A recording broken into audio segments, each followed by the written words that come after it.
যত পীর সাহেবরা আছেন বাইরে মুরিদ বানাতে আসেন, জিজ্ঞেস করা উচিত, হুজুর আপনার বউ আপনার কাছে মুরিদ হয়েছে কিনা।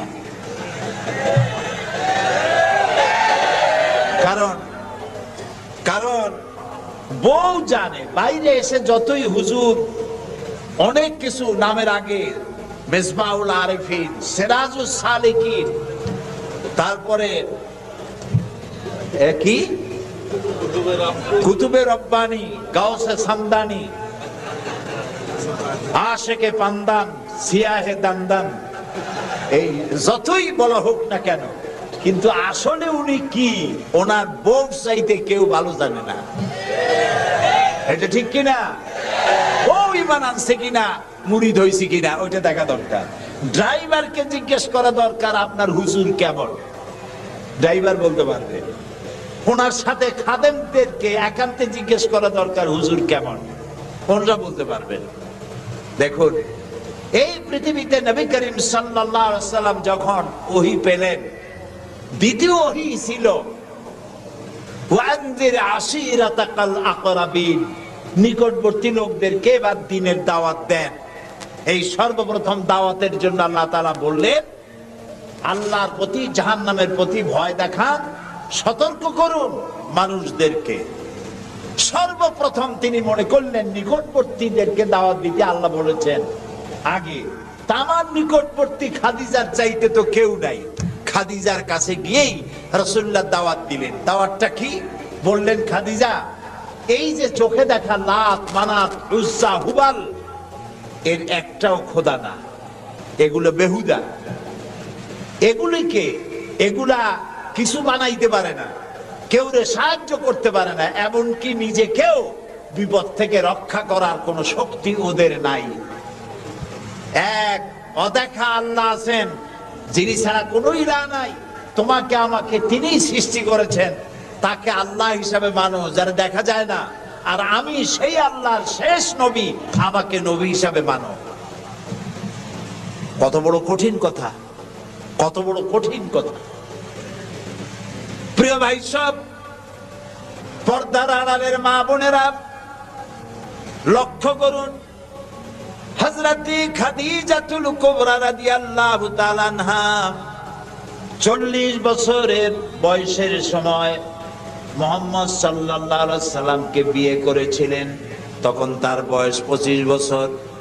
আর আজ 40 বছর বয়সে নবীজি নবুয়ত পেয়েছেন। 15টি বছর সময় পেয়েছেন রাসূলকে কাছে থেকে দেখার। হযরতে খাদিজা যখনই দ্বীনের দাওয়াত পেলেন, অদেখা আল্লাহকে বিশ্বাস করতে হবে, মুহাম্মদ সাল্লাল্লাহু আলাইহি সাল্লামের নবুয়ত মানতে হবে, এই প্রশ্ন যখন সামনে এলো, হযরতে খাদিজা কোনো প্রশ্ন তোলেন নাই, এক মুহূর্ত দেরিও করেন নাই, সঙ্গে সঙ্গে পড়ে নিয়েছেন লা ইলাহা ইল্লাল্লাহু মুহাম্মাদুর রাসূলুল্লাহ। হযরত খাদিজা বললেন আবুল কাসিম। তিনি মুহাম্মদ সাল্লাল্লাহু আলাইহি সাল্লামকে আবুল কাসিম বলে ডাকতেন, হে কাসেমের পিতা, হে কাসেমের পিতা। আমি ঈমান আনলাম আল্লাহর উপরে, যারে কোনোদিন দেখি নাই। আমি ঈমান আনলাম আপনার প্রতি, সেই আল্লাহর আপনি প্রেরিত রাসূল, নবী হিসেবে মেনে নিলাম। কারণ বিগত 15টি বছর আপনার সাথে থেকে আপনার মধ্যে যে আচরণ দেখেছি, এই আচরণ কোন সাধারণ মানুষের হতে পারে না। আপনি অবশ্যই আল্লাহর নবী, আমার কোনো সন্দেহ নাই। রাসূলুল্লাহ যা করেছেন, চারিত্রিক বিপ্লব করেছেন। তার কৈশোর, তার যৌবন ওই জনগণের মধ্যেই হয়েছে। আল্লাহ তাআলা সিরিয়া থেকে নবী এনে মক্কায় চাপায় দেন নাই, মিশর থেকে নবী এনে মক্কার উপরে চাপায় দেন নাই।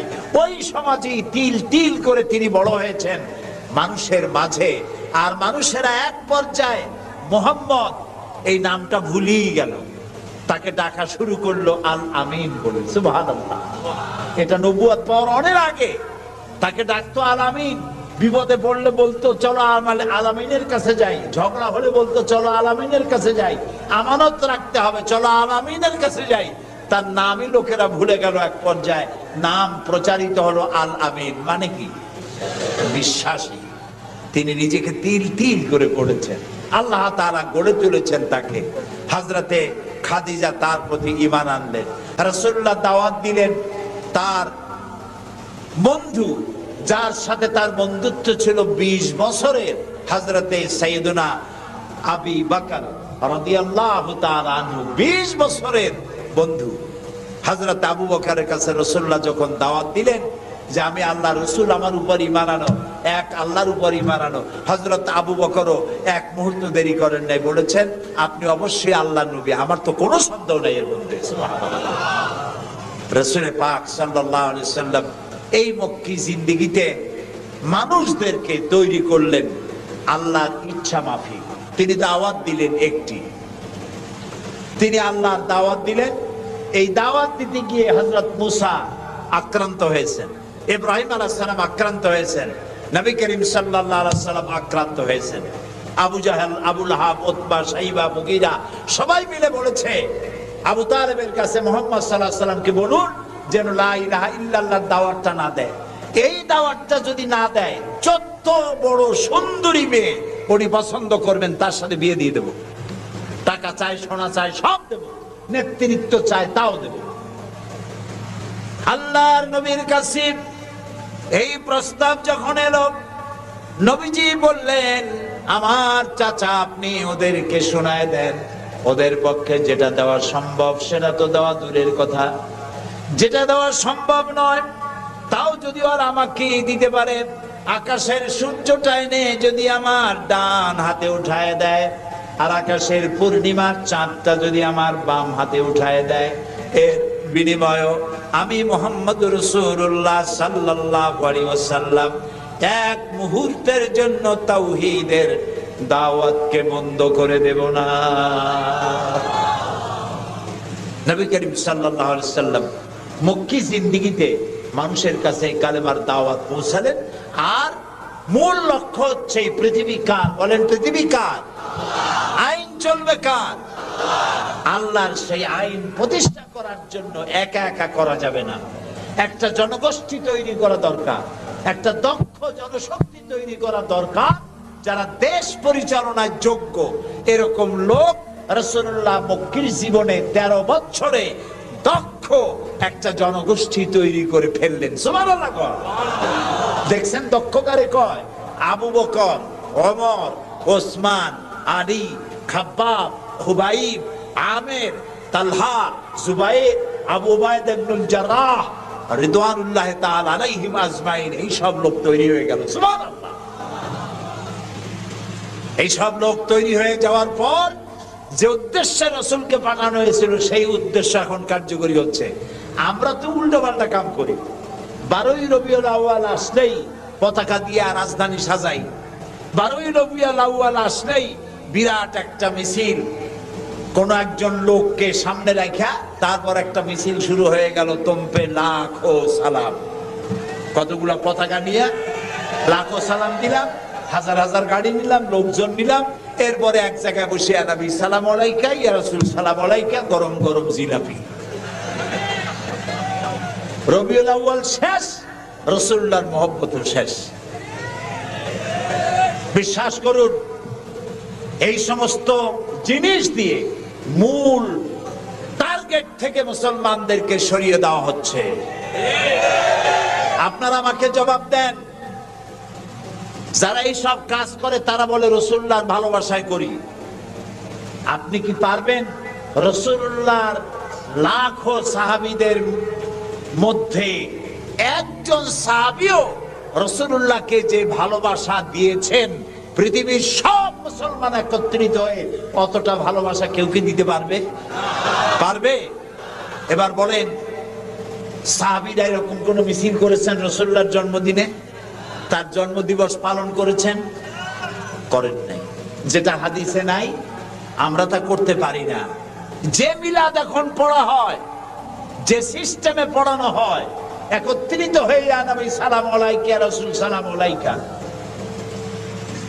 সাহাবীরা এরকম করেন নাই, তাবেঈনরা করেন নাই, তাবেঈনরা করেন নাই। মিলাদের এই সিস্টেম চালু হয়েছে রাসূলের ইন্তেকালের অন্তত 600 বছর পর। সেই শান্তি প্রতিষ্ঠার জন্য মুহাম্মদ সাল্লাল্লাহু আলাইহি ওয়াসাল্লাম তরবারি দিয়ে ইসলাম আনেন নাই, তিনি ইসলাম এনেছেন তার অনুপম চরিত্র মাধুর্য দিয়ে, ব্যবহার দিয়ে, দিন প্রচার করে তার মাধ্যমে জনগণকে ইসলামের মধ্যে এনেছেন। কথা উঠতে পারে তাহলে যুদ্ধগুলো হলো কেন? বদর, ওহদ, হুনাইন, তাবুক, এগুলো ইয়ারমুক, কেন এই যুদ্ধগুলো হলো? এসব যুদ্ধ ছিল ডিফেন্সিভ। পৃথিবীর কোন ঐতিহাসিক কোন ব্যক্তি বলতে পারবে না যে মুহাম্মদ সাল্লাল্লাহু আলাইহি সাল্লাম সর্বপ্রথম আক্রমণকারী হয়েছেন কোন যুদ্ধে। বলতে পারবে কেউ? বলতে পারবে? তিনি তা করেননি। যখন আক্রান্ত হয়েছেন তখন তিনি প্রতিরক্ষামূলক যুদ্ধ করেছেন, আক্রমণাত্মক যুদ্ধ রাসূলুল্লাহ তার জীবনেও করেন নাই। সুবহানাল্লাহ। চরিত্র দিয়ে তিনি দুনিয়াকে বিজয় করেছেন। পৃথিবীতে যত নেতা আছে সমস্ত নেতাদের চরিত্র তো দুই রকম হয়। নেতাদের চরিত্র কয় রকম হয়? দুই রকম। একটা হয় পার্সোনাল ক্যারেক্টার, আর একটা হয় পাবলিক ক্যারেক্টার। একটা হয় জনগণকে দেখানোর, আর একটা হয় ব্যক্তিগত। রাসূলুল্লাহর চরিত্র এরকম দুই রকম ছিল না। একটু মাথা খাটায় চিন্তা করেন, পৃথিবীতে কোন নেতা আছেন যিনি জনগণের সামনে দাঁড়িয়ে বলতে পারবেন আমি ছাত্র জীবনে যা করেছি, যৌবনে যা করেছি, রাজনৈতিক নেতা হিসাবে গোপনে গোপনে যা করি, এসব কথাগুলি মানুষের কাছে, আমার দলের কাছে, দেশবাসীর কাছে খুলে বলে দাও, এরকম বলতে পারবে কেউ? একজনও পারবে না। যদি বলে তাহলে সব সর্বনাশ। এই পৃথিবীতে একমাত্র নেতা জনাবে মুহাম্মদ রাসূলুল্লাহ সাল্লাল্লাহু আলাইহি ওয়াসাল্লাম। তিনি বলেছেন, ও আমার সাহাবীরা, ও আমার স্ত্রীরা, দিনের আলোতে আর রাতের আধারে আমার ভিতরে তোমরা যে আচরণ আমার দেখতে পাও, আমার ওঠা বসা, আমার চলাফেরা, আমার আচার আচরণ, যা কিছু আমার ভিতরে দেখতে পাও, সবগুলি খুলে খুলে মানুষের সামনে বলে দাও। সুবহানাল্লাহ। রাসূলুল্লাহর চরিত্রের সার্টিফিকেট, তার আখলাক কেমন, এটা জানার জন্য হযরত আয়েশার কাছে কয়েকজন সাহাবী প্রশ্ন করেছিলেন, মা, রাসূলুল্লাহর কাছে বেশি সময় কাটাবার সুযোগ আপনি পান, তার ইনস এন্ড আউট আপনি ভালো করে জানেন, বলুন তো তার আখলাক কেমন, তার চরিত্র কেমন? মা আয়েশা বললেন, তোমরা কি কোরআন পড়েছো? বললেন, হ্যাঁ কোরআন পড়েছি। কোরআন কি বোঝো? হ্যাঁ কোরআন বুঝি। হযরত আয়েশা বলেন, কোরআন যদি পড়ে থাকো, কোরআন যদি বুঝে থাকো, রাসূলের চরিত্র আমার কাছে জানার কোনো দরকার নাই। যেটা কোরআন তোমরা পড়েছো, কোরআনের বাস্তব নমুনা যদি দেখতে চাও, আল্লাহর নবীর দিকে তাকায়া দেখো। তার চরিত্র হলো কোরআন। রাসূলুল্লাহর চরিত্র কি? কোরআন। রাসূলুল্লাহর নবুয়তের 23 বছরের জীবনে যা আছে, 30 পারা কোরআনে তাই আছে। 30 পারা কোরআনে যা আছে, রাসূলুল্লাহর 23 বছরের নবুয়তের জীবনে তাই আছে। বড় করে বলেন সুবহানাল্লাহ। এই ছিল রাসূলের জীবন। তার চরিত্র সম্পর্কে আল্লাহ তাআলা বলছেন, ওয়া ইন্নাকা লাআলা খুলুকিন আযীম। হে নবী, আপনি উন্নত চরিত্রের উপরে প্রতিষ্ঠিত। আল্লাহ বলতেছেন। কে বলতেছেন? আল্লাহ বলতেছেন আপনি উন্নত চরিত্রের উপরে প্রতিষ্ঠিত। সুবহানাল্লাহ। এবং আমাদেরকে বলা হচ্ছে, আমাদেরকে, কাদেরকে? সারা দুনিয়ার মুসলমানদেরকে বলা হচ্ছে, লাকাদ কানা লাকুম ফি রাসূলিল্লাহি উসওয়াতুন হাসানা। গ্রহণযোগ্য মহত্তম আদর্শ তোমাদের জন্য আদর্শ রয়েছে তোমাদের রাসূলের মধ্যে। আমরা উল্টা কাজ করি। আমরা ইসলামরে চিনি পীর সাহেবরে দিয়া, মৌলানা সাহেবরে দিয়া, হুজুররে দিয়া ইসলাম বুঝতে চেষ্টা করি, এটা উল্টা কাম। আসলে ইসলাম দিয়া, কোরআন দিয়া, হাদিস দিয়া পীর সাহেবকে যাচাই করা উচিত, কোরআন হাদিস মতো উনি আছেন কিনা। হুজুর সাহেব মাওলানা সাহেব, নেতা সাহেব কোরআন হাদিস অনুযায়ী আছে কিনা, ওর দ্বারা ওই ব্যারোমিটার দিয়েই বাছাই এবং যাচাই করা উচিত। কিন্তু তা না করে আমরা উল্টাটা করি, যার জন্য আমরা প্রতারিত হই। এই জন্য রাসূল হচ্ছেন আমাদের নেতা হিসাবে শ্রেষ্ঠ নেতা। তার থেকে বড় নেতা আকাশের নিচে জমিনের উপরে কেউ নাই, তাকেই গ্রহণ করতে হবে। দেখুন, চরিত্রের উন্নত সার্টিফিকেট দিতে পারে একজন পুরুষের জন্য, কে দিতে পারে? তার স্ত্রী। সব থেকে কে পারে? স্ত্রী বলতে পারে এই পুরুষটি কেমন। আর একজন স্ত্রী তার স্বামীর জন্য সব করতে পারে, জীবনটাও মিলাই দিতে পারে, কিন্তু সহজে স্বামীর বিশ্বাস যেটা সেটার উপরে ঈমান আনা এটি সহজ কথা নয়। কোরআনে কারীমের মধ্যে আমরা দেখতে পাই আল্লাহ রাব্বুল আলামিন যখনই কোন নবীকে ডাকার দরকার বোধ করেছেন, তিনি নাম ধরে ধরে রেখেছেন। তিনি বলেছেন, ইয়া আদম, ইয়া জাকারিয়া, ইয়া ইব্রাহিম, ইয়া ঈসা, ইয়া মূসা। গোটা কোরআন শরীফ তন্ন তন্ন করে যদি তালাশ করা যায়, কোরআন শরীফের ভিতরে কোথাও ইয়া মুহাম্মদ এই শব্দটি, এই বাক্যটি কোথাও পাওয়া যাবে না। আল্লাহ তাআলা তার রাসূলকে মুহাম্মদ সাল্লাল্লাহু আলাইহি সাল্লামকে কোরআনে কারীমে কোথাও নাম ধরে ডাকেন নাই। কেন ডাকেন নাই? তাকে মর্যাদা দিয়েছেন। সুবহানাল্লাহ বলুন। আল্লাহ রাব্বুল আলামিন নিজে তো নাম ধরে ডাকেনি নাই, বরং কোরআনে কারীমে আল্লাহ রাব্বুল আলামিন বলেছেন, ও পৃথিবীর মানুষেরা, আমার নবীকে তোমরাও যেন পরস্পরকে যেভাবে নাম ধরে ডাকাডাকি করো, আমার নবীকে তোমরা সেভাবে নাম ধরে ডাকবে না। আল্লাহ নিষেধ করে দিয়েছেন।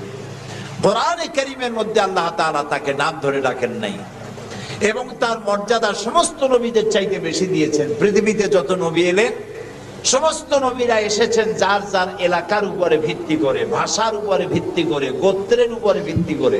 মুহাম্মদ সাল্লাল্লাহু আলাইহি সাল্লাম শুধু আরবি ভাষাভাষীদের নবী ছিলেন না, শুধুমাত্র মক্কার এবং মদিনার নবী ছিলেন না, তিনি বিশ্ব নবী। বলুন তো কি নবী? আল্লাহ রাব্বুল আলামিন কোরআনে কারীমের মধ্যে বলেছেন, কুল ইয়া আইয়ুহান নাসু ইন্নী রাসূলুল্লাহি ইলাইকুম জামিআ। আল্লাহ তাআলা বলেন, হে নবী আপনি বলুন, ও পৃথিবীর মানব মণ্ডলী, আমি আল্লাহর পক্ষ থেকে তোমাদের সকলের জন্য আমি রাসূল হয়ে এসেছি। কিয়ামত পর্যন্ত এই পৃথিবীতে যত মানুষ আসবে সমস্ত মানুষের জন্য। রাসূল বলেছেন শুধু মানুষের জিন নয়, আল্লাহর সমস্ত সৃষ্টি জগতের জন্য আল্লাহ তাআলা আমাকে রাসূল করে পাঠিয়েছেন। সুবহানাল্লাহ। নবী করিম সাল্লাল্লাহু আলাইহি সাল্লাম পৃথিবীতে এলেন এবং আল্লাহ তাআলা তাকে এই সম্মান দিয়ে, মর্যাদা দিয়ে পৃথিবীতে কেন পাঠালেন?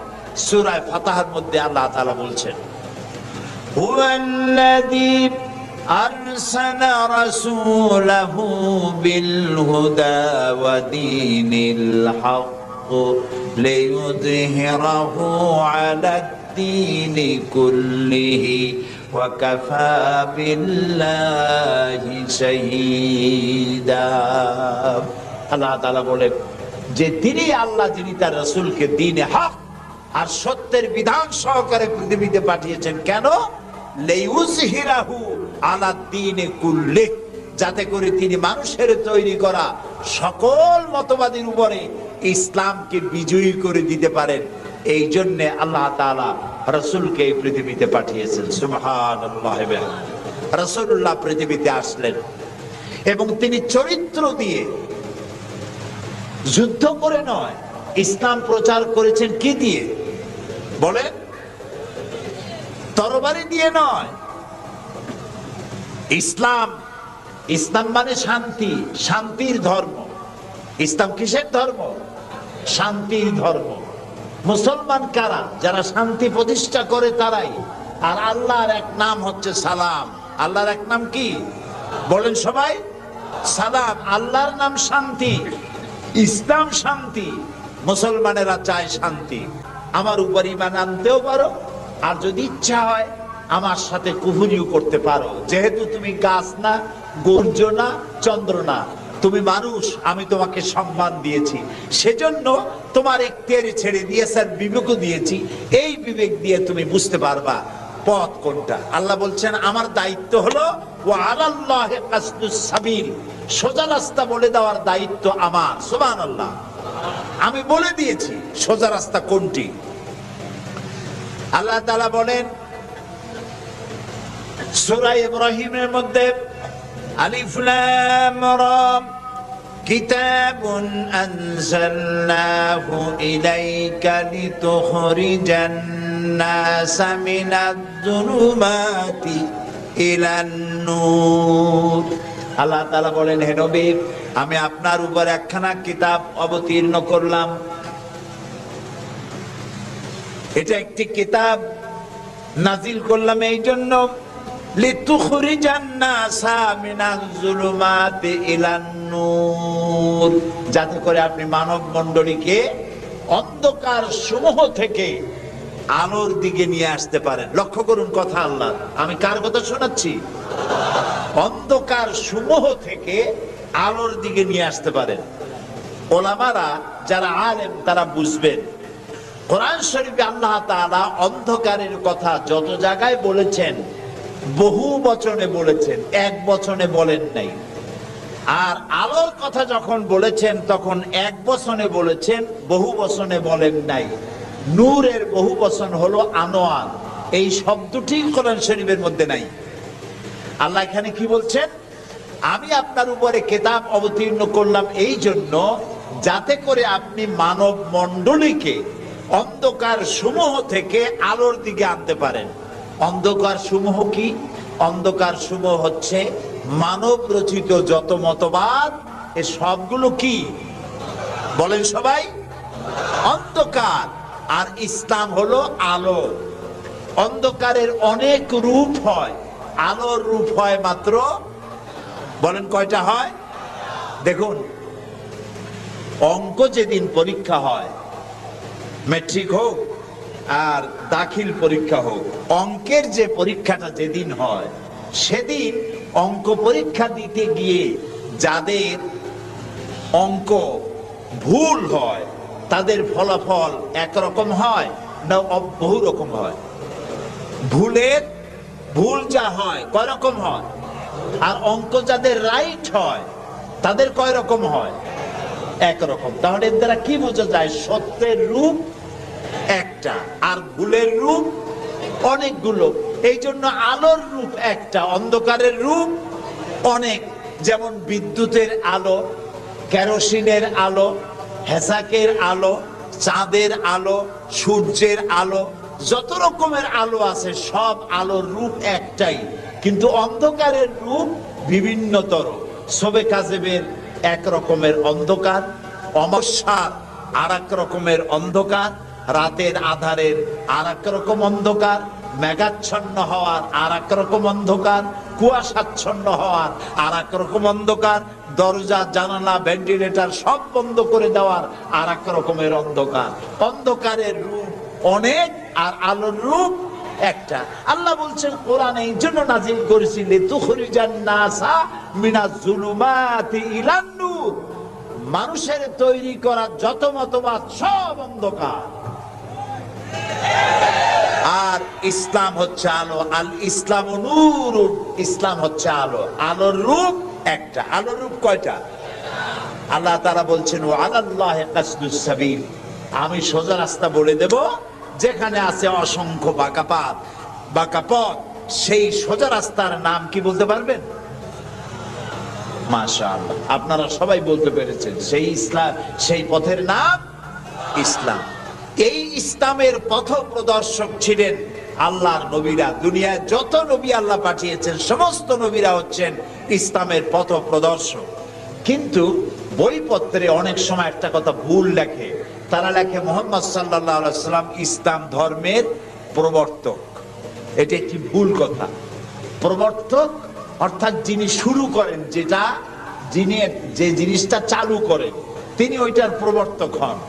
ইসলামের প্রবর্তক হচ্ছেন আল্লাহ তাআলা, আর সমস্ত নবীরা হচ্ছেন প্রচারক, আর সর্বশ্রেষ্ঠ প্রচারক হচ্ছেন মুহাম্মাদুর রাসূলুল্লাহ সাল্লাল্লাহু আলাইহি ওয়াসাল্লাম। আল্লাহ রাব্বুল আলামিন তাকে পৃথিবীতে পাঠালেন ইসলাম প্রচার, প্রসার, প্রতিষ্ঠা এই কাজের জন্য। আল্লাহ তাআলা তাকে পাঠালেন এবং তাকে সর্বাধিক মর্যাদা দিলেন। এত বড় মর্যাদা আল্লাহ তাআলা পৃথিবীতে আর কারো দেন নাই। সুবহানাল্লাহ। তিনি বললেন, ইয়া আইয়ুহান নাস কুলু লা ইলাহা ইল্লাল্লাহ তুফলিহু। হে মানব সকল, পড়ো তোমরা লা ইলাহা ইল্লাল্লাহ।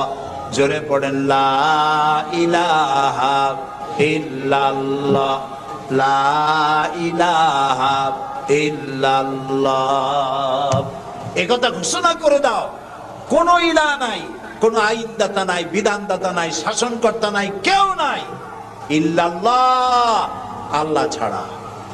এই দাওয়াত যখন তিনি দিলেন, যেই সমাজের লোকেরা তাকে আলামিন বলতো সেই লোকেরা ফুলের মালা নিয়ে দৌড়ে আসতো নাকি? তারা পাথর নিয়ে ছুটে এলো, কারণ তারা বুঝতো লা ইলাহা ইল্লাল্লাহর মানে কি। লা ইলাহা ইল্লাল্লাহর মানে শুধু কোন ইলাহ নাই আল্লাহ ছাড়া, মুহাম্মদ সাল্লাল্লাহু আলাইহি ওয়াসাল্লাম আল্লাহর প্রেরিত রাসূল, এই কথাটুকু যদি শুধু হইতো তাহলে মার খাওয়া লাগতো না। রাসূলুল্লাহ মার খান নাই, মুসা আলাইহিস সালাম মার খান নাই, ইব্রাহিম আলাইহিস সালাম খান নাই, এমন কোন নবী নাই। তিনজন নবী ছাড়া, কয়জন নবী ছাড়া? তিনজন নবী ছাড়া মার খান নাই, দেশান্তরিত হন নাই, গালিগালাজ শোনেন নাই, ঠাট্টা বিদ্রুপ শোনেন নাই, এমন কোন নবী নাই। কয়জন নবী বাদে? তিনজন। একজন কে? আদম আলাইহিস সালাম। সে সময় কোনো মানুষই নাই, কাজেই তারে বিরক্ত করবে কে? আর ছিলেন নূহ আলাইহিস সালাম। প্রথমে বাধা পাইলেন, পরে যখন বন্যা হয়ে গেল, সব যখন মরে গেল, তখন আর তারে বাধা দেওয়ার মতো কেউ ছিল না। আর একজন ছিলেন হযরত সুলাইমান আলাইহিস সালাম। হযরত সুলাইমানকে আল্লাহ সারা পৃথিবীর রাজত্ব তার হাতের মুঠায় দিয়ে দিয়েছিলেন, সেই জন্য তার বিরোধিতাকারী কেউ ছিল না। এই তিনজন বাদে ইয়া হাসরাতান আলাল ইবাদ, বান্দার উপর আফসোস, এমন একজন নবী রাসূল পাঠাই নাই যার সাথে সমকালীন যুগের লোকেরা ঠাট্টা করে নাই, বিদ্রুপ করে নাই, মারধর করে নাই। সবাই করেছে। কারণটা কি? কারণ কি? কারণ হলো লা ইলাহা ইল্লাল্লাহর মতো বিপ্লবাত্মক রিভলিউশন সৃষ্টিকারী কথা আকাশের নিচে জমিনের উপরে আর নাই। মানে কি? মানে হচ্ছে লা ইলাহা, কোন ইলাহা নাই, কোন আইনদাতা নাই। ফাইনা তাযহাবুন, কোথায় চলছি আমরা? রাসূলের মূল অনুষ্ঠান ছেড়ে দিয়ে, মূল কাজ ছেড়ে দিয়ে ভিন্ন পথে প্রবাহিত হচ্ছি। আমাদেরকে বিভিন্ন শব্দের মার প্যাচে সিরাতুন নবী করব না মিলাদুন নবী করব, মিলাদ পড়বো তো দাঁড়ায় পড়বো না বসে পড়বো, এই সমস্ত চক্করের মধ্যে ভালাই দিয়া টার্গেটে যাওয়ার পথের থেকে আমাদেরকে বাধাগ্রস্ত করা হচ্ছে। প্রিয় ভাই সব, নবী করিম সাল্লাল্লাহু আলাইহি ওয়াসাল্লাম জনশক্তি তৈরি করে ফেললেন, একটা রাষ্ট্র চালাবার মতো লোক তৈরি হয়ে গেল। রাসূলুল্লাহ নিজের সোহবত দিয়ে ধন্য করেছেন সাহাবায়ে কেরামদেরকে, তাদেরকে তৈরি করতে সক্ষম হয়েছেন। 13 বছর চলে যাওয়ার পর আল্লাহ পাক তাকে হিজরত করার অর্ডার করলেন। এবার রাসূলুল্লাহ মদিনায় চলে আসলেন। মদিনায় এসে ইসলামী রাষ্ট্রের ঘোষণা দিলেন। সুবহানাল্লাহ। এবার রাসূলুল্লাহ প্রেসিডেন্ট, এবার রাসূলুল্লাহ কি? প্রেসিডেন্ট, রাষ্ট্রপতি। আর তার সংবিধান হলো কোরআন। সংবিধান কি? কোরআন। কোরআনের আইন চালু করে দিলেন। তিনি রাষ্ট্রপ্রধান হলেন। সমাজ থেকে চুরি, ডাকাতি, জিনা, ব্যভিচার, হত্যা, ধর্ষণ সব দূরীভূত হয়ে গেল। আজ মানুষ দরজা খুলে ঘুমাবার সুযোগ পেয়ে গেল। নবী করিম সাল্লাল্লাহু আলাইহি ওয়াসাল্লাম ঘোষণা করলেন, খায়রুল কুরুনি কারনি, সর্বশ্রেষ্ঠ যুগ হলো